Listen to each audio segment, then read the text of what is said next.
Today we're walking through the process of how an air conditioner works.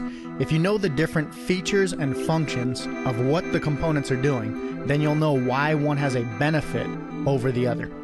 Now, if your furnace is in a closet, it typically sits up on a platform and sucks air from underneath the furnace. The platform typically has a grill on the front or side of it where the air is pulled from the house into the furnace closet. If it's in the garage, the furnace or air handler will still sit on a platform, but the intake will be cut into the floor next to the furnace, going up in through the attic, then into the home, and the grill is typically in the ceiling. For this example, we're going to be showing a garage application. If your furnace or air handler is in the attic, just imagine this example laying on its side horizontally in the attic.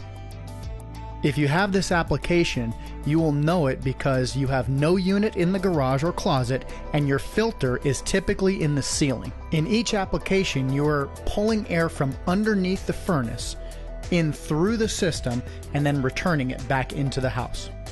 Let's say that it's wintertime.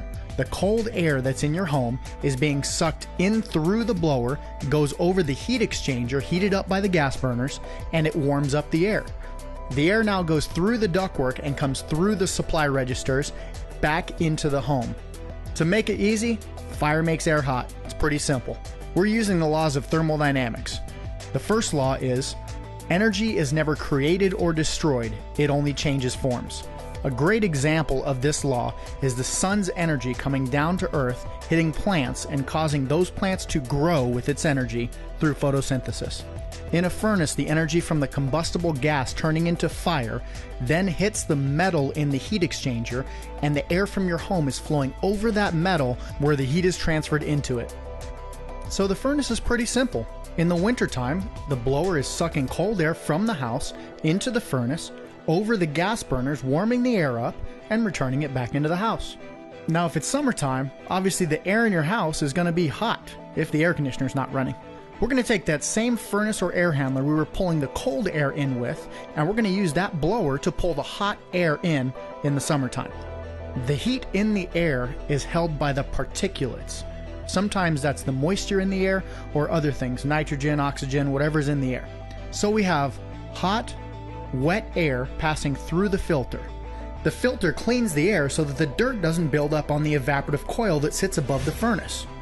The evaporative coil has pipes that go back and forth all through it, and the substance inside those pipes is extremely cold. In fact, most refrigerants are so cold that they boil at only 40 degrees. So now we're taking the energy from the hot molecules in the air, sucking it over the evaporative coil, which takes the heat right out of it and absorbs it into the refrigerant lines. Now the air molecules continue on into the supply duct, past your registers, back into the house. Those molecules now have a reduced amount of energy or heat that are in them, and it feels cold. There's really no such thing as cold. It's just energy or no energy.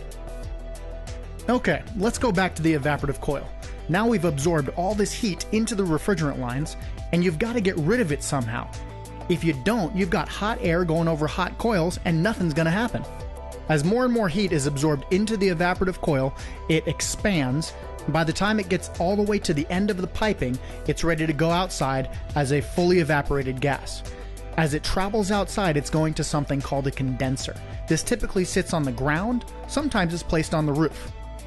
So the easiest way to remember these items is that in the evaporative coil, the refrigerant is evaporating. And as the refrigerant goes outside, the heat is removed in the condenser, and the refrigerant, that's right, you guessed it, condenses. So to break it down, in the evaporative coil, the system is absorbing heat and the refrigerant evaporates. At the condenser, heat is being removed and the refrigerant condenses. So now let's talk about the condensing unit. Inside the condensing unit is the compressor. It's the heart of the whole system, compressing the refrigerant, but also sending it back and forth from the inside portion to the outside. The compressor is taking a low-pressure hot gas with all the heat from your house, compressing it into a very tight space so that it gets hotter, and now the outside air, even though it can be 100 degrees, is going over the really hot coils, exhausting that heat outside. The thing that's pulling the outside air over the hot condenser coils is called a condenser fan. Just imagine your house is a canoe with a hole in it, and your air conditioner is your bucket. You're trying to bail out the heat or water faster than it can come in through your walls and windows, ceilings. You're taking all that heat, throwing it back outside faster than it can come in so you can stay comfortable.